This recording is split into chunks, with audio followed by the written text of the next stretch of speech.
Thank you very much, everyone, for being here. Thank you, Monas, for inviting me to Monas. Mona, and Somola. And thank you, Jennifer, for this fascinating and fun, actually, presentation. My role here, as I understand it, is to, to give another 10 minutes excuse for Jennifer to continue her presentation, because I really enjoyed it. So I will definitely use this, my 10 minutes as a way to just throw out some questions there that I have as an anthropologist and as someone who has been working on post-war /post/war settings in Lebanon. But also the interesting and somehow intimate thing about her presentation was that it connected very interesting, different and incoherent parts of the scholarship out there and the research, like putting together tourism, post-war development, the city, and securitization. But also, it sounded to me quite intimate, because my own biography, albeit incoherent, somehow came together in this presentation. I mean, by reflection, because I've been working in Southeast Asia as a tour guide before I became an anthropologist of the post-war context. And, and also I come from a country which currently is the most preferred passage of refugees to Europe. This is Greece. So many things to think, many things to reflect. I will just throw some questions, hopefully that it has any kind of coherence, but definitely not the coherence that your presentation had. So first off, I know very little about Sri Lanka. The only thing I know about Sri Lanka, it was that I kept stumbling on Sri Lanka while I was doing my research on post-war context, because Sri Lanka was one of the, before the war, it was one of the major ethnic conflicts apparently in the literature, and along with other major ethnic conflicts like Yugoslavia, were hailed as kind of, major cases. Beyond that, I'm trying actually also to look at this context from the point of view of my own research in the Middle East and the peace experts on the Middle East, especially looking at Lebanon and Palestine, how actually peace experts, apparently beyond the war, after the war, they played or they tried to come to terms with this continuation of war by other means. So some empirical questions first for you. I mean, it would be interesting for me as an anthropologist, I think, to know, where do these tourists come from? Have you talked to these tourists? I mean, give us more, maybe, if you can, some more insights about, what kind of tourists are they? Are they national tourists, as I understand? And most of them are people who, of the same country, that come and visit, and not necessarily foreigners. Did you talk to tour operators while you're doing your research? Do you think that it makes this militarization that you talk about, does it fly or does it enter their packages? That would be interesting also, if how they deal with that, at least in the sense of how securitization is taken seriously also by the business and the market operators. Now, talking about the business and the market, I think there was one part in the presentation that I will pick to make my broader theoretical argument here, that I think it remained in the shadows, and I think it should be brought to light. Exactly. Thank you for that. That was not set up. It was this market-oriented part, which I found fascinating, because you talked about a lot about securitization, war, soldiers, but we didn't really hear much about businessmen and markets and all of these things that comes actually along with soldiers sometimes. So I will just ask you about that. Now, meaning that, let's look at, for example, if securitization is the only thing happening here. And I think that this is my major theoretical, let's say, question to you. As we look at it from the point of view of refugee policy in the EU, indeed, a little bit of the argument, but not the major argument about refugees in Europe, is that they bring with them, some jihadists or, terrorists. But the major argument is that they will take away our social privileges. So there is a sense that the refugees are endangering our security, our social security, so they bring in insecurity. So I think, and I suggest, and I want you to tell me if you agree, that securitization, it always goes with a certain kind of insecuritization. It cannot work one way. The fear, I mean, going even to the US campaign, election campaigns, the first time I watched US elections for the first time, for a long time, maybe also because they look very much European. It's a socialist against a fascist, actually, in the end of the day. And Sanders' campaign insists that it's the insecurity of the social welfare that has been introduced by neoliberalism or by certain policies in the US the last 30 years that builds a perfect ground for securitization to grow.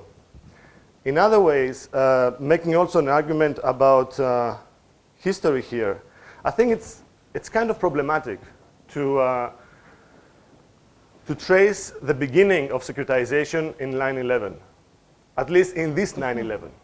I think there's another 9/11 that we should actually trace the beginning of securitization. And this is the 9/11 of 1973 in Chile, where Pinochet, the dictator Pinochet, overthrew the democratically elected government of Salvador Allende and introduced for the first time in history the Washington Consensus, which was actually the beginning of the end of social welfare actually in the global south and then in the global north. This 9/11, I think, has been pushed away in history and in our understanding of insecuritization, and I think we should bring it back. And this is also an argument maybe about post-coloniality. It's maybe an argument about global south, maybe an argument about against Eurocentrism, in the sense that, it's not, again, a 9/11 in New York that introduced securitization. I think it's actually has been with us much, much longer. But okay, the US felt it at last. But the rest has been feeling it quite longer. Now, how is this discussion, if it's so, how does this discussion related to the global south that you presented here? And I find it very interesting, because some of these debates have been going around, in this neighborhood, but also in other places.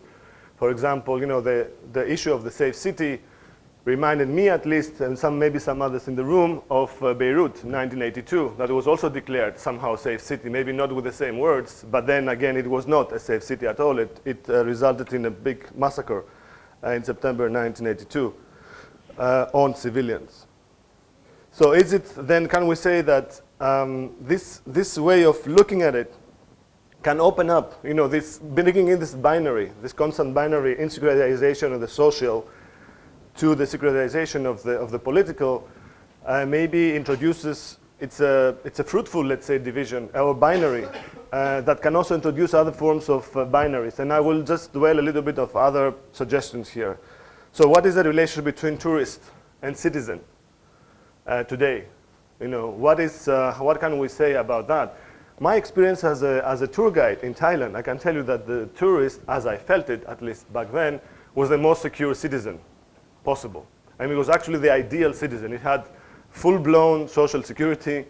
It was actually always protected.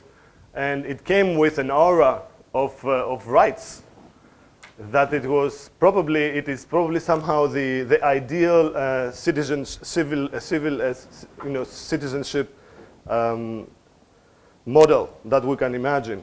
I remember also an issue, a case, an example where a UK traveler in a bus, in a plane coming from UK to Spain, she made a big fuss at the airplane when she was having actually a field day and she wanted to have as much fun as possible. And when somebody told her, listen, this is something that you should definitely respect the rules, she said, I'm a tourist only 2 weeks a year, and I really want to enjoy that the maximum.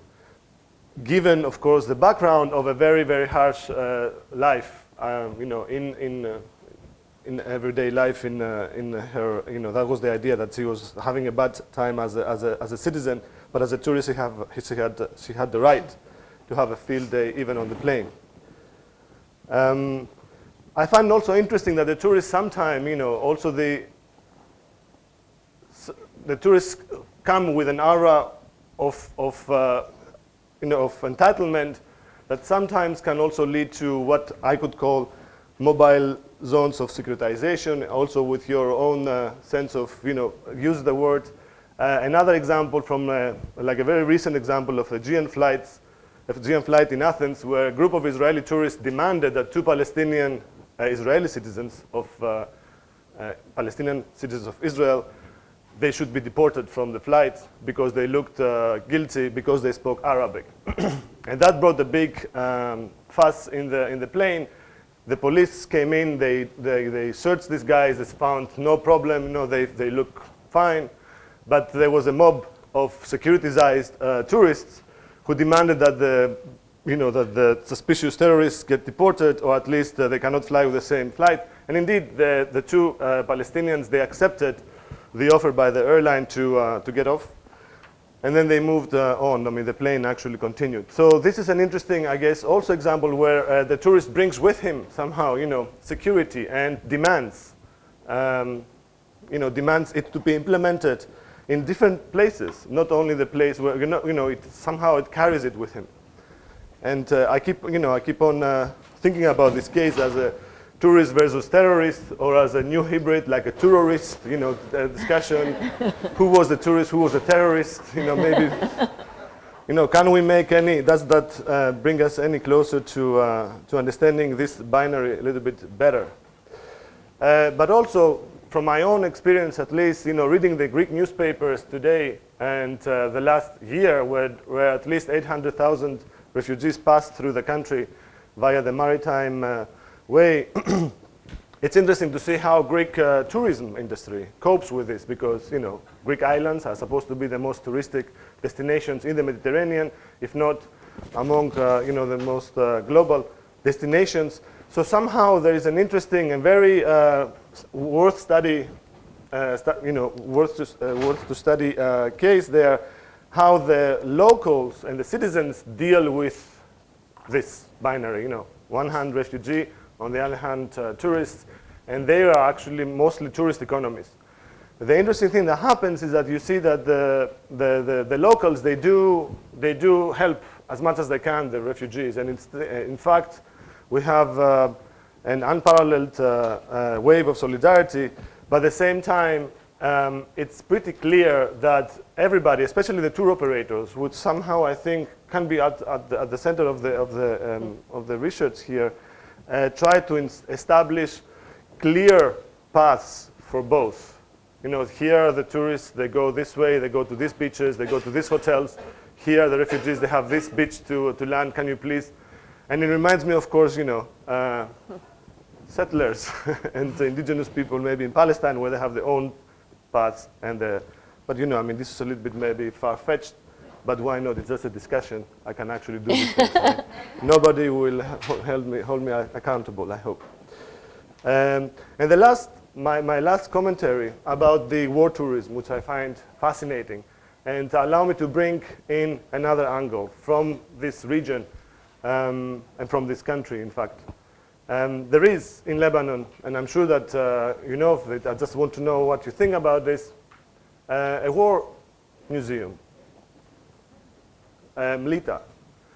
Mlita is a fascinating example, and I think that opens up to the discussion about how do we remember war, and how do we remember conflict and loss and death, and occupation, and is it the only way to see tourism as something that goes and beautifies something? I mean, Mlita definitely has a lot of beautification, I guess, has a lot of heroization for those in the room, but I don't think that there is anybody in the room. But I will nevertheless say, Mlita is actually located in the South Lebanon.